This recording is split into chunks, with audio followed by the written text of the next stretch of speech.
Hi there, here's a quick little video on how to change the cabin air filter in an HRV. This is a 2023. All you need is a new filter. You do not need any tools, and I've linked the one I'm using in the description below. So first thing you want to do is go ahead and open up the glove box. Next, this little piece right here will be connected. You just want to push that down and push it up, and then give this side a squeeze and this side a squeeze simultaneously, and that will remove that.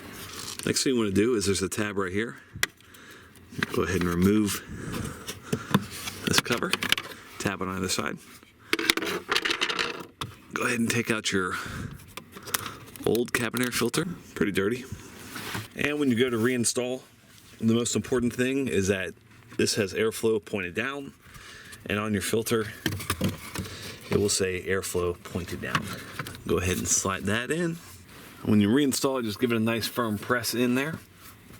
Latches go in this hole and this hole, so get those in there first.